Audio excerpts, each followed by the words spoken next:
Mulberry Branch Farm. Today we're going to be tattooing goats. Some of you that maybe don't have a whole lot to do with the goat world might think, why in the world would you tattoo a goat? And the main reason would be for identification. So the reason that we're going to be doing this video today is we actually have two doelings that are going to be leaving our farm for their new home where they're going to be used as 4-H and show goats. So if you're not as well immersed into the goat world as many breeders, if you guys have ever seen Crystal over at Blue Cactus Dairy Goats, she does a lot with the ADGA showing of Nigerian dwarf goats. And one of the main ways that they actually identify goats at shows is through their ear tattoos. So because I'm a registered breeder with the ADGA, all of my goats that are registered, I have to supply information on what kind of tattoos I have in their ears so that they can verify that goat's identification when they're at a show. There are always reasons for these rules. Most of the time it's because people have either bent or broken the rules and given themselves an unfair advantage. So as one of the stipulations for registered goats, they have to have their ears tattooed. So we're actually going to tattoo Harmony and Honey's ears today.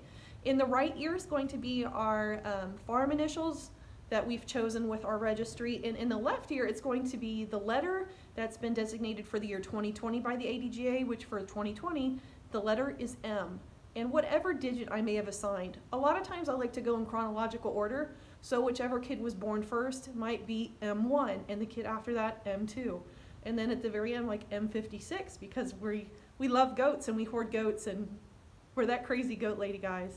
So I hope I never get to that point where I'm tattooing 56 goats, but one thing life has taught me, never say never.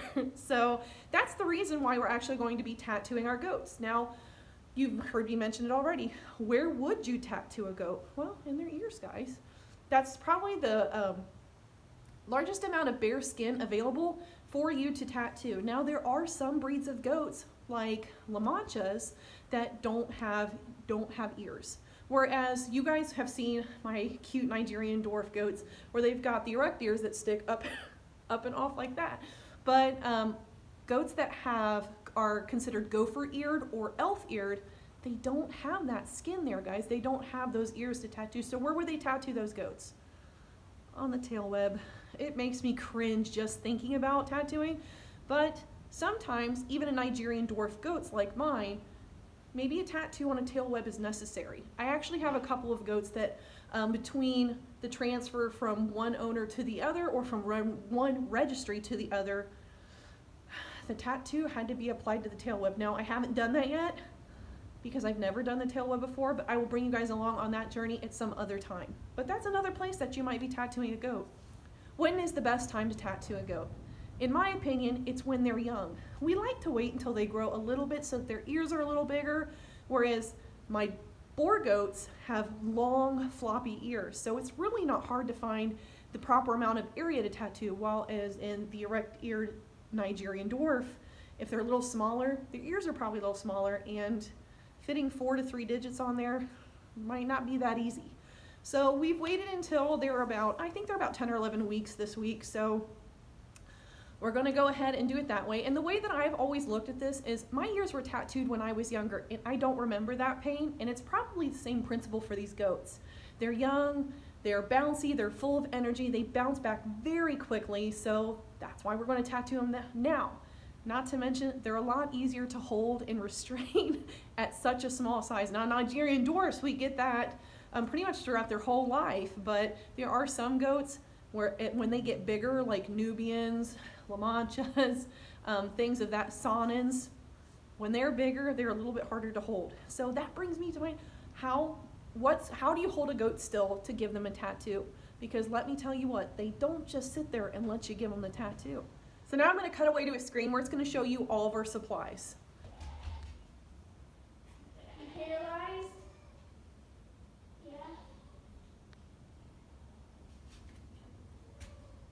As you guys saw, it seemed like there was a lot there. Yeah, we have 2 of these.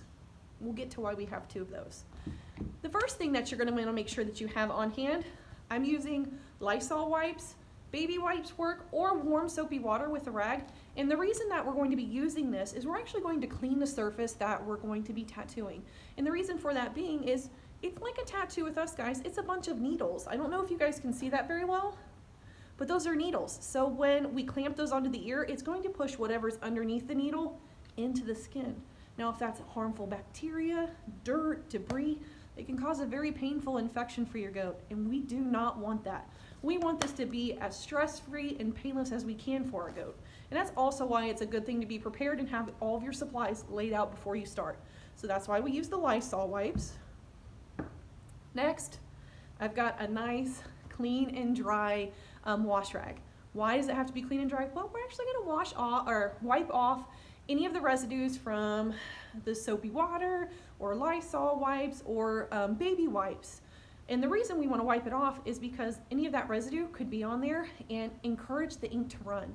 We don't want the ink to run. We want it to stay in the pinpricks that we're going to be applying with the tattoo. So that's why it's really good to go ahead and make sure you have nice dry skin before you apply your tattoo. Next, you've got your tattoo pliers. Yeah, I've got to, and it's because I'm a little bit lazy. These tattoo pliers you can find at Tractor Supply, Rural King, probably any co-op store that carries livestock supplies. You can also find them online. I love to online shop. You can find them on Amazon, Valley Vet, you can find them Jeffers Vet Supplies. You can find them just about anywhere that's got livestock supply. So I actually bought mine in a kit, and they usually come in little boxes like this. And you can see in this box everything that's supplied. Most of these kits are going to supply you with your tattoo pliers, black ink, which I don't like using black ink. And the reason for that being, and I'm actually going to show you that really quick here. There it is. Lift it off camera. So it does come with a black ink, but green ink works better and it's preferred. And the reason for that being is that there are some goats that have a darker pigment of skin, and black ink is not going to show very well, whereas this green ink might be a little bit more easy to locate and identify on your goat's ear. So back to the kits. They come with your pliers, black ink, which I don't recommend using, and they probably come with a set of the alphabet and digits.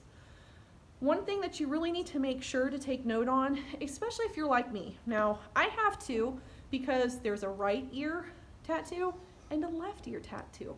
Now, my right ear tattoo has my farm initials already left in it because it's a constant. Every goat that leaves my farm that has registration papers will bear this tattoo in their right ear. So it doesn't really make sense for me to switch it out, and it causes less stress for me and less fumbling around while the goat's waiting.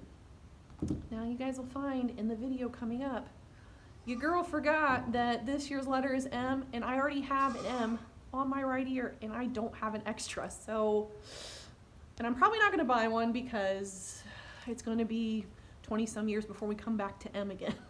So today you'll see me fumbling, but that's usually the reason why I have to, so I can keep both loaded and just go and tattoo as quickly as I can to make it less stressful for the kid. But back to this kit again. I'm sorry guys, I ramble.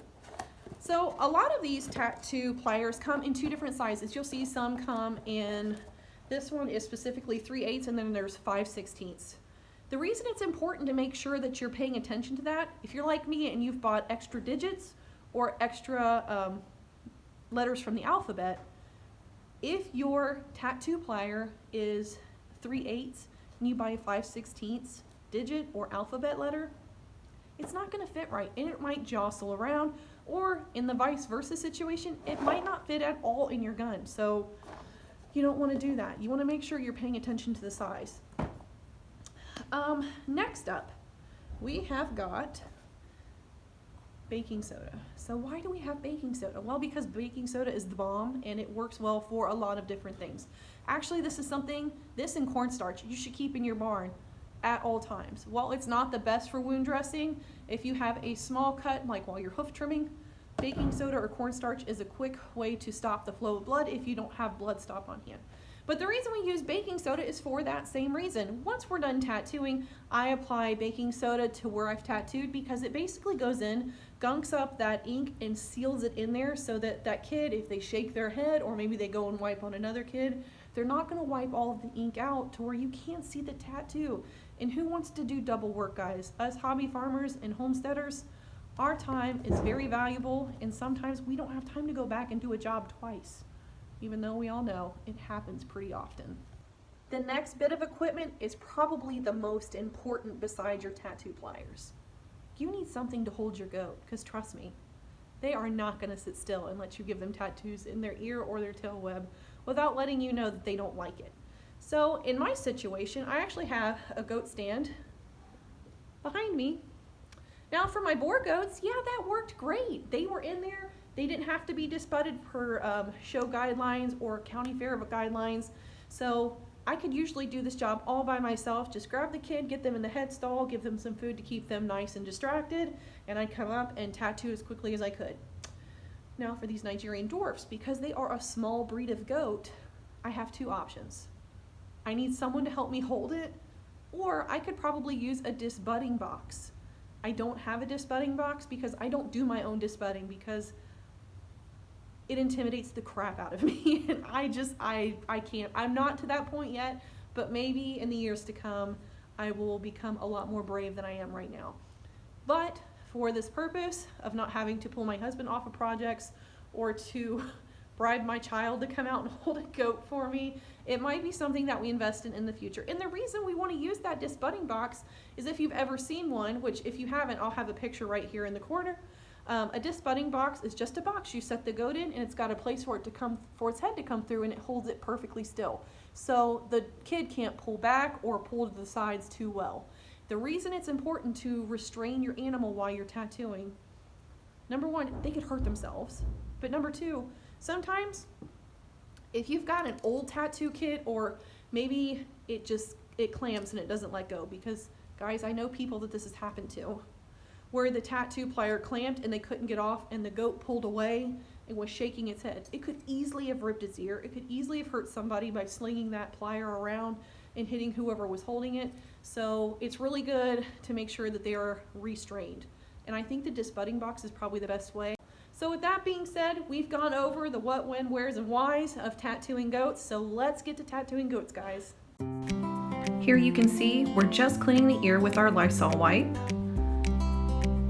And there's a lot of dirt in there, which is why we wipe them down. Now we're using the dry rag to wipe out the ear and to remove any moisture in it. We're using green ink. We coat the ear first heavily with green ink, both ears, just to make sure that we cover the entire space of where we may be tattooing. It might be a good idea to wear gloves for this. It can be a messy job. Now we've got our tattoo pliers. I'm going to place them where I want my tattoo to land on the ear. And we're going to make a quick press and release. And there you go. That's your tattoo. I'm going to go ahead and put more green ink over it just to go down into the pinpricks, just so that it's a little bit more visible in the future. Now we're getting our baking soda, and we're going to apply it liberally to the ear. Notice that I'm facing the ear down because I don't want to get the baking soda down into the ear canal and cause irritation to the goat. And there you go. There's how you tattoo a goat. So I think that's going to do it for us today, guys. Thanks so much for being here with me. I hope you learned something about tattooing your goat, why we tattoo goats, when we tattoo goats, and where to tattoo goats. So if you guys had any questions or comments, or you wanted me to maybe elaborate in a future video, or I didn't cover something that you think needed to be covered, go ahead, drop me a comment down below. If you found yourself liking the video, let me know you liked it. Give me a thumbs up. If you found yourself wanting to know more about us, go ahead, visit our channel. We have a whole bunch of videos out there. We do gardening, we take care of the goats, chickens, we have bees now. So you guys saw that where we caught our first beehive. If you want to see us catch our first wild honeybee swarm, it's going to be a card right up here. It'll take you onto that video. I hope you guys find the chance to subscribe. If you want to be kept up to date for real-time updates for what's going on with the goats, with the llama, with the bees, with my family, the farm in general, go ahead, follow us on Facebook and Instagram. We also let you guys know when we're going to be releasing our episodes. If you ring the notification bell, though, you'll get a notification from YouTube to say, hey, Mulberry Branch Farm has a new video out that you might want to see. So I think I'm going to leave you guys with that. I hope you found it helpful. I hope you guys stay healthy and safe out there. And until next time, thanks for being with us. Bye.